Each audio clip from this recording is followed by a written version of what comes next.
മലയാളികൾ വെറും മണ്ടന്മാരാണെന്ന് പാർട്ടികൾ ചിന്തിക്കുന്നതിന്റെ റിസൾട്ട് ആണ് ഈ അഭിനേതാക്കള് അല്ല സ്ഥാനാർത്ഥികള്. பெருமக்களே பார்த்து ஓட்டு போடுங்க, ദയచేసి ചിന്തിച്ച് വോട്ട് പോടുங்க. ഹലോ ഗൈസ്, ഇലക്ഷൻ ഇനി വളരെ കുറച്ച് സമയം കൂടി മാത്രമേ നമുക്ക് ബാലൻസ് ഉള്ളൂ. ഇലക്ഷൻ ആവുന്ന സമയത്ത് നമ്മൾ വളരെ ശ്രദ്ധിച്ച് ഏതെങ്കിലും ഒരു പർട്ടിക്കുലർ ഇമോഷൻസിന്റെ പുറത്ത് മാത്രം വെച്ചിട്ട് ഒരിക്കലും നമ്മൾ വോട്ടിനെ സമീപിക്കരുത്. ഇതൊരു റിക്വസ്റ്റ് മാത്രമാണ്. പ്രത്യേകിച്ച് നമ്മുടെ ഇപ്പോഴത്തുള്ള ഒരു സാഹചര്യത്തിൽ വളരെ സീരിയസ് ആയിട്ട് മാത്രം നിങ്ങൾ ഇതിനെ കാണുക. ഒരു കാരണവശാലും നിങ്ങൾ ആർക്ക് വോട്ട് ചെയ്താലും, നിങ്ങൾ NDAക്ക് വോട്ട് ചെയ്താലോ അല്ലെങ്കിൽ UDFന് വോട്ട് ചെയ്താലോ അല്ല LDFനായാലും ആർക്ക് വോട്ട് ചെയ്താലും കുഴപ്പമില്ല. പക്ഷേ ജാതിയോ മതമോ പറഞ്ഞുകൊണ്ട് വരുന്ന ഒരു മനുഷ്യരും അല്ലെങ്കിൽ ഒരു നമ്മുടെ സമൂഹത്തിനെ കുറിച്ച് ബാക്കിയുള്ള ഒരു കാര്യത്തെക്കുറിച്ച് ഒരു ബോധേടോ അല്ലാത്ത ഒരു മനുഷ്യരും നിങ്ങൾ വോട്ട് ചെയ്യും.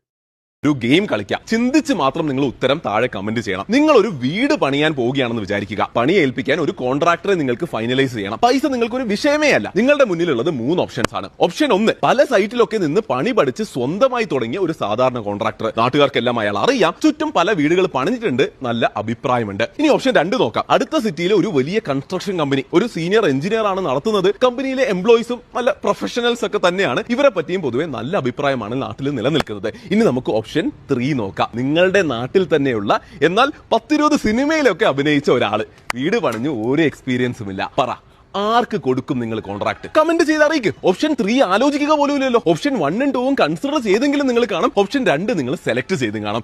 ഇതുപോലെ തന്നെ നാടിന്റെ MLA എന്നത് ഒരു വളരെ സീരിയസ് ആയിട്ടുള്ള ജോബാണ്. തമാശ കളിയല്ല. ശരിയാണ്, നാടിന്റെ പ്രശ്നങ്ങൾ അറിയണം, സാധാരണക്കാരന്റെ വോയിസ് ആകണം, അവർക്ക് പ്രതീക്ഷ നൽകണം. എന്നാൽ അതിന്റെ കൂടെ relevant qualification, administrative experience, intelligence, integrity ഇതുകൂടി നമ്മൾ നോക്കണം. ഇനി ഇതൊക്കെ ഉണ്ട് എങ്കിൽ സിനിമക്കാരനോ റിയാലിറ്റി ഷോ സ്റ്റാറിനോ ഏത് പോപ്പുലർ ഫേസിന് വേണമെങ്കിലും വോട്ട് ചെയ്തോ. അവ அன்பார்ந்த வாக்காளர் பெருமக்களே பார்த்து ஓட்டு போடுங்க, தயவுசெய்து சிந்திச்சு ஓட்டு போடுங்க. அண்ட் ஓட்டு போடுறது முக்கியம். எப்பயுமே வாங்க, நம்ம ஊரில் ஒரு பிரச்சனை, நம்ம காலேஜில் ஒரு பிரச்சனை, நம்ம நண்பனுக்கு ஒரு பிரச்சனை, இல்லை நம்ம ஸ்டேட்டுக்கு ஒரு பிரச்சனை, அவங்க கூட சேருங்க. நம்ம ஜாதிக்கு ஒரு பிரச்சனை, நமக்கு மதத்துக்கு ஒரு பிரச்சனைன்னு சொல்கிறவங்க கூட சேராதீங்க. அவன் சொல்கிறவன் அத்தனை பேரும் நம்மளை தூண்டி விட்டுட்டு அவன் வீட்டில் பாதுகாப்போட போலீஸில் உட்காந்துருப்பான். நம்ம தான் மாட்டிப்போம். தயவு செஞ்சு புரிஞ்சுக்கோங்க வாக்காளர் பெருமக்களே.